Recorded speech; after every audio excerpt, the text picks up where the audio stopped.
అందరికీ నమస్కారం. పరమపావనమైన కార్తీక మాసంలో కార్తీక పురాణ పఠనంలో భాగంగా శ్రీమన్నారాయణుడు దూర్వాసునికి ఏ విధంగా సర్ది చెప్పాడు, అంబరీషుని ద్వాదశి వ్రతం పూర్తయిందా లేదా అనే విషయాలను అత్రి అగస్త్యుల సంవాదం ద్వారా తెలుసుకుందాం. వశిష్ఠుల వారు జనక మహారాజుతో అత్రి మహాముని అగస్త్యుల వారి సంవాదాన్ని తెలియజేస్తూ 27వ రోజు కథను ప్రారంభించారు. అత్రి మహాముని అగస్త్యుల వారిని చూసి, ఓ మహానుభావ, శ్రీహరి దూర్వాసుని ఎంతో ప్రేమతో చేరదీసి ఇంకను ఇలా చెప్పసాగను అని చెప్పడం మొదలుపెట్టాడు. శ్రీహరి దూర్వాసునితో, ఓ దూర్వాసముని, నీవు అంబరీషుని శపించిన విధంగా ఆ 10 అవతారాలు నాకు సంతోషకరమైనవే. నాకు అవతారములెత్తుట కష్టము కాదు. నీవు తపశ్శాలివి, నీ మాటలు వృధాగా పోకూడదు కాబట్టే నేను అందుకు అంగీకరించాను. బ్రాహ్మణుల మాట అసత్యమైనచో వారికి గౌరవం ఉండదు.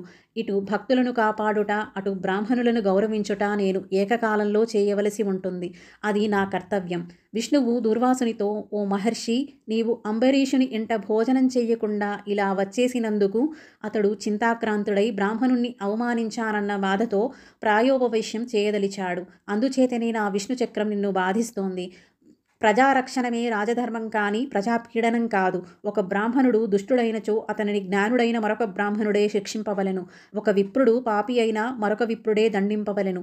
ధనుర్బాణాలు ధరించి ముష్కరుడై యుద్ధానికి వచ్చిన బ్రాహ్మణుణ్ణి తప్ప వేరే ఎవరినీ దండించకూడదు. బ్రాహ్మణులను హింసించేవాళ్లు కూడా బ్రాహ్మణ హంతకులని శాస్త్రములు చెప్పుచున్నవి. బ్రాహ్మణుని సిగపట్టి లాగేవాళ్ళు, కాలితో తన్నేవాళ్ళు, బ్రాహ్మణుల ధనమును దొంగలించేవాళ్ళు, బ్రాహ్మణుని గ్రామం నుంచి తరిమేవాళ్ళు కూడా బ్రాహ్మణ హంతకులే అవుతారు. కావున ఓ దూర్వాస మహర్షి, అంబరీషుడు తపశ్శాలి అయిన నీ వంటి బ్రాహ్మణుని బాధపెట్టినందుకు పరితాపం పొందుచున్నాడు. నీవు వెంటనే అంబరీషుని వద్దకు వెళ్ళుము. ఇది మీ ఇద్దరికీ కూడా క్షేమం అని విష్ణువు దూర్వాసునికి నచ్చచెప్పి అతన్ని అంబరీషుని దగ్గరకు పంపాడు.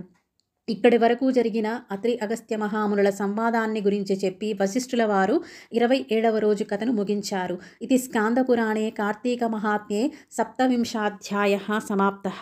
ఓం నమః శివాయ.